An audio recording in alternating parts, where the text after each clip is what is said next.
እኔም ሚስቴን እንግዲህ አሁን ኦልሬዲ እኮ አረገሽልኝ ሚስቴ ሆንሽ ማለት ነው። የሁሉ ሰዓት ምንም አናደርግም ስንል ግን አውቀን አደረግን እና ከዛ ሰርፕራይዝ ትንሽ ሂድ ብዬ ነው እኔ ሰርፕራይዝ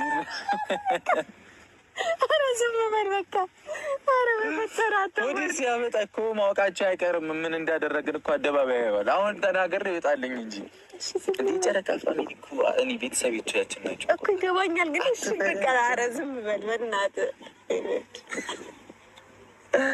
እንዴ።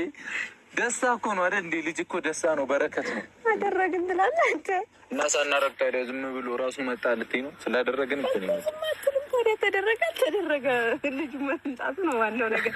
ብቻ ግን እዩት ቤተሰብ ያሳያቸው። በቃ ይታያል፣ ካሜራማን ይታያል፣ በደንብ ይታያል።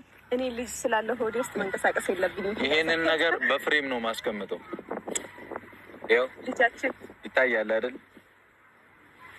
እና እቺን ከሽንቷ ላይ ካደረግን በኋላ ነው እንትን የመጣው እና ቅመሜ ተንበጫብጫ ነበረ። ቢሆንም ተሳክቶ ደግሞ እርግጠኛ ለመሆን አልትራሳውንድ ምናምን ታያለሁ ብዬ ተስፋ አደርጋለሁ።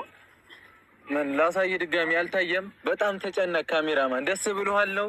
ካልታየ አሳይ ካልታየ እኔ እሺ ላሳይ። እኔ ነኝ የማሳየው። ይሄው ያዥ አምጥቼ ላሳይልህ። ይሄው አምጣ። ቆይ እኔ ላሳየው። እሺ እኔ ማሳያለሁ። ምን ሆዷ ሲገፋ መታየቱ ኬት ይቀራል? ይታያል። ተፈታ የቀበቶ የታባቱ እና እንግዲህ ይህንን የመጀመሪያ ልጄ እንግዲህ መልእክት ላስቀምጥልህ እና ይሄ አንተ እንደተጸነስክ ያወኩባት ቀን ናት።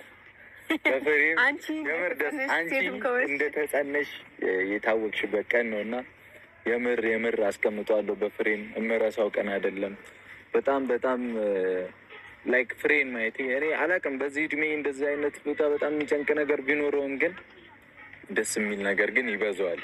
እውነቱን ስነግርሽ ወይ ስነግርህ እናንተ ከመወለድ በፊት ብዙ ችግር ውስጥ ነበር። ኧረ ላውራ በእግዚአብሔር አባት ደስ ይለዋል ጭራሽ ገና